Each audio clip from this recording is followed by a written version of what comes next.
everyone, Russ Hamilton here from Keepers of Chaos. Just wanted to do a quick video with you guys and just talk about a couple of things about how to progress in your career. And really, this is more of a specific subject, though. This is about how to go above and beyond just that observe and respond to things and corrections to really move into that whole area where instead we're preventing and preempting things. And so one of the little things that I wanted to give you that you can add to your tool bag to take along with you and try and apply it is a principle that I talk about called over communication. All right. So over communication is basically just this. It's just when your suspect or your inmate decides to provide you with information that really doesn't seem immediately relevant, or it's not necessarily appropriate, or it's above and beyond what you would normally expect in a given situation. And the reason that they tend to do that is they tend to want to convince you of something, to convince you of their innocence, or to convince you that they aren't involved, or just to pretend like they're out in front of it. And they're trying to be helpful when really they have something to hide, or they're trying to stop you from finding something, right? And so basically what you've got is over communication comes in your two basic flavors, right? And those two basic flavors are solicited and unsolicited. And overall, though, there's three basic things that you look for, right? And that's a physical response, a body language response, which are kind of the same thing a little bit, or a verbal response. And so what I'm going to do is I'm going to break these three things down, and I'm going to talk more about the solicited and unsolicited parts of this, right? So I'm going to talk about the unsolicited first. Unsolicited is just where, for whatever reason, an inmate presents you with some information. And that information can take on from just his body language, and that's some information that you're gleaning from him, to maybe something verbal, to something more along the lines of just a physical reaction to something, which is also in a way body language. But what I wanted to do is I wanted to give you a couple of really good examples of this. All right. And so one of the things that I really try and look for is just that moment in time where they're just giving you that little bit more than they should be giving. And this over communication, it can be something as simple as sitting up in their bunk, right? It can be something as simple as a glance back over their shoulder. It can be something like where they actually ask you a question. It can be sudden silence, right? Believe it or not, they're actually over communicating if they suddenly go silent on something. So this is basically a lens. It's a filter that I want to teach you how to use it to be able to make a play, to be able to discover more. All right. So the first thing I'm going to talk about, though, is the unsolicited kind. Okay. So the unsolicited kind really helps you a lot, especially if we're talking about perhaps making a bust or discovering something at the moment. And it goes something like this. I'll give you an example. So I was in the midst of walking in to this dorm. And basically my whole idea behind walking through this dorm, I was just doing a security check. Just, kind of rambling through. And there was probably like 10 or 15 inmates in there. And as I walked through, I happened to see a pillow on one of the bunks. And I just kind of looked at it, and I'm not even sure why, but I just moved it aside. And back behind it, there was a cell phone. So I'm like, right on. Okay, so I took the cell phone. And now what I'm starting to do is I'm starting to kind of take in the rest of what's going on in that dorm, even though I'm kind of, making it look like I'm just looking at the phone. I'm just hoping to maybe see a reaction, get an idea. Of course, I'm going to check into, whose bunk this is. All right. Cause that's a big tip off, but maybe somebody just stashed it there real quick. I don't know. So, as I'm looking around, I feel things kind of getting a little bit tense. And just to try and see what the reaction was going to be, I say, so whose phone is this? And lo and behold, a guy instantly piped up, right? And he says, that's mine.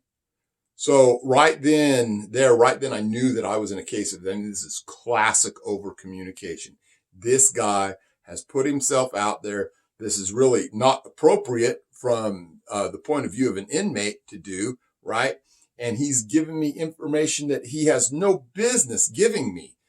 And so right then, I called for backup because I was a little bit worried, I was maybe in a position where something much more serious than this phone was there. And perhaps I could end up getting jumped or something over it. I told everyone, get on the ground right now. My partner came in, we pulled our pepper spray out, made sure that everybody was cool, searched them all, got them all outside the dorm. And then lo and behold, right in the same area where I found this phone, I found 2 BlackBerries, right?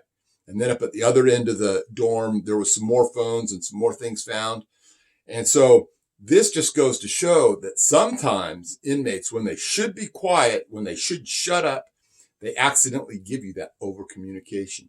They put you in a position where, because they're over communicating, you can detect and know right then, right there, that maybe something important is going on. So this particular individual, obviously, by him, stepping forward and chiming up, we got the verbal, we got a little bit of the body language where, he's stepping up. He's actually, raising his hand in this case. And then, he's also a little bit of what I call the physical, where he has that look. And so I knew that something else was there right then. So this is that classic unsolicited. Well, in a way, I kind of did solicit it. So this is kind of one of those ones. It kind of goes across both parts of that spectrum there. I've had other cases where, one time I was just, walking through or by this communal bathroom, and this inmate, he was just standing there, and it felt almost like, I had interrupted him in the middle of something. And so his communication to me was he was just standing there. It was almost like a under communication that was really an over communication, because it allowed me to understand that something was going on. So, cuffed him up, patted him down, found a cell phone that he was using that was tucked up underneath the sink. And so it was just, paying attention to that. These guys will always give themselves away in some manner. Some are more subtle about it. Some are better, liars, better poker players about it. But it's that thing where you have to understand what it is that they're saying to you, almost as if it's out loud. This particular guy, right? He was in essence almost saying, hey, you know what? Come over to me. I'm acting kind of funny. I'm trying to tell you, I got this phone that, I bought some minutes on from some guy down further in the cell block here. And I hope I don't get caught with it. And the reason that I want you to know that I hope I don't get caught with it, I'm just going to stand here and look completely out of place. All right. And they're telegraphing that to you all the time.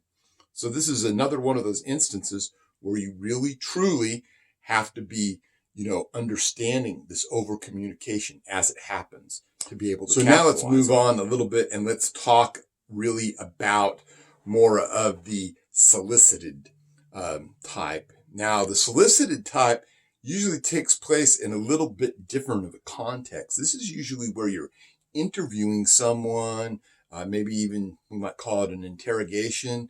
But the main thing that you have to keep in mind about this is that in order to get that proper feedback from them, you have to be very non-confrontational. You can't be, throwing all your cards on the table. Did you do it? Did you know about it? Because that will tend to elicit a response that goes above and beyond what you want to see at this point. So let me just tell you that really what you're looking for here is that whole versus thing. You're looking for them relaying information versus them trying to convince you of something, convince you that it wasn't them, convince you that they weren't there, convince you that it wasn't their stash that was found, convince you that they're not the shot caller, convince you that they don't do things for the gang anymore, right? And so usually when that convincing is taking place, it's really evidence of a guilty heart, of a guilty part in something, right? There's no need to convince someone if you really aren't there. It's really more of just, I'm going to respond to whatever it is you're asking me. I'm going to give you the information, and I'm not going to add additional details to it. Now, that's not necessarily something that always holds true. Sometimes you might have some people that have some mental issues where they'll always be thinking that they're under the gun for something. They'll always be pressing that issue. They'll always be volunteering more information that needs to be out there, as well as some people just with some other, maybe not so much mental defects, but some personality defects. But you want to start in on this at a level where it's non-confrontational and you're just trying to elicit that response so that you can gauge what exactly is going on in that situation and see whether or not they're going to move to the side where they have to convince you, that they have to tell you, oh, I'm not like that anymore. Or, I don't have any violence in my file. There's no violence in my jacket. Or, I used to run with the gang, but I don't do that anymore. All these things where they'll try and claim some sort of half kind of shoddy innocence. Now, that's not necessarily something you can take to the bank. It's not necessarily something you can use as evidence to say that, hey, the guy was really trying to convince me that he was way over the top. But what it can do is it can kind of assure you that you're looking in the right direction, and you can gauge by some of the things that you ask them as to whether or not there might be some evidence there for you to uncover. So remember all of this about over communication. Anytime that they proffer something that's just a little bit too much, look to see, check those things out, see if they're really telling the truth. And I think that it'll really go a long ways toward you being able to, like I said before, preempt and prevent bad things from happening, or to be able to discover something that already happened and be able to, lay the blame at the feet of the people that actually did it. So really, just to kind of reiterate a little bit of what I talked to you about before, is this is that next, upper crust level of corrections where you start out as a rookie and, you're in that mode, no matter who you are, where you start and you're just doing that, observing and responding. All right. Well, that's not enough. When we step forward and we start taking this to the next level where we're able to use, these more advanced techniques to be able to, do the prevention, the preemption and everything, that's where we want to move all of these rookies to. This is where we want to really recognize that there is such a thing as a journeyman correctional officer. There is such a thing as, the next level professionals up there. So I hope you guys can take all of this and understand this principle, this over communication, and really use it to your advantage and just see, as you touch on it day in and day out, while you're making your rounds, while you're talking to these inmates, while you're seeing what they're doing, how they're reacting. Think about it. We always hear that, that term, that deer in the headlights look. All right. What is that? That's over communication. That's not meaning to respond the way they did. They just realize momentarily that they're caught. How many times has that happened? Do you realize that it's happening? Sometimes it's not as obvious as you think. Sometimes it's just a momentary stutter. So really think on these things. I hope you enjoy this video. I hope that you're going to take it and, really run with it. Start developing these tools in yourself. Start really understanding how and why inmates react to things, and understand what this over communication is about when they're trying to convince you that there's nothing to see here. Move along, nothing to see here. All right. So just think of it in those ways, and you're going to spend hopefully a lot of time making busts, getting into their head, getting them maybe to admit to some things, maybe, opening that can of worms that leads to a whole bunch of great discoveries and great charges, and most of all, a safer, more secure institution for you and your fellow correctional officers. Anyway, this is Russ Hamilton. You guys stay frosty, stay aware, stay safe. I'll see you around.